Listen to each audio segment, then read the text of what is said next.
Good morning everybody, welcome to Thursday the 16th of July, our next day of our learning journey this week.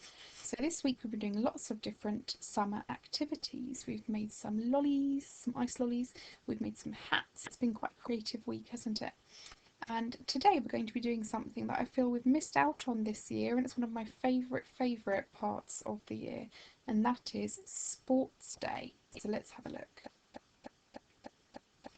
Right, so each year around summertime we have a sports day, and it's one of my favourite bits because everybody gets to dress up in their house team colours and have a go at all these different events that we might not have a go at year round. So it's a really wonderful opportunity. So I thought we'd have a go at that at home or at school today. So I've got 5 different events here. You can choose your own. These events I chose because I don't think they require very much in terms of equipment. So we've got lots of things at school that we could use, and I realise at home we might not have all of those things. So this is just an idea of some things that you could do that don't require too much. So number one, I've got an obstacle course here. Now you can see these children are doing all sorts. They're going through these hoops, they're going to jump through these, they're going to pick up this bean bag, they're going to do something with these cones. So the whole idea of an obstacle course is that you put obstacles in the way that somebody has to get past, okay? So for your obstacle course at home, you might have something in the way that somebody has to jump over. You might have a blanket that somebody has to crawl under. You might have a bowl that somebody has to put on their head. It's entirely your choice, okay? So think about your obstacles. Make sure the important thing in an obstacle race is to make sure that each of the lanes is even. So if you've got one thing for one person, you have to have the same for somebody else, okay? So that's your obstacle course number one. Please be as creative as you can with that. That'd be wonderful. Take some photos. I'd love to see them.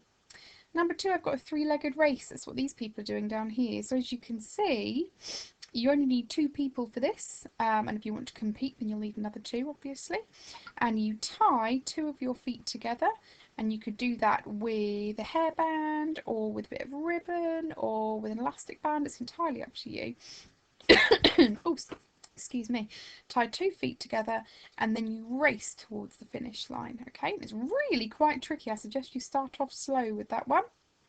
Okay, next I've got an egg and spoon race, a time-honoured tradition, this one. And we've actually at school got lots of fake eggs at this point, some special rubber eggs you can use because we don't want to waste any eggs. You can use that at home, you can use wooden spoons or silver spoons, it's entirely your choice. That's a really fun one to have a go at. And this last one here, oh sorry, number 4, the 100-metre dash. So that's really easy to, an easy one to organise, children. So you just make sure you get your starting point and your end point, and then you just race between those 2 points. That's what that one is. I've got the Tug of War down here. So for here you'll need a long bit of rope or perhaps a long bit of ribbon, something like that. And then, yeah, essentially just tug on both ends and see which team is the winner, okay? So in case you weren't a fan of those ideas, or in case you had some more of your own, I've just popped a few more ideas on here. We've got a skipping race up here, so exactly the same as a 100-metre dash, except with skipping. Over here, this is a bit more the obstacle course I was talking about. This person's done some hurdles, so you might like to organise some hurdles in your garden or in your outside space, or even perhaps somewhere else. And again, you might just like to choose something that you can jump over, and it'd be fun if they were at different heights, wouldn't it, to make it a bit more challenging. This one over here is the Wheelbarrow Race. This is my favourite, as long as I'm this person and not this person on their hands in the front, because I find that quite a tricky one. And in this one you have to race until the end. I've won that race in my time, children, believe it or not.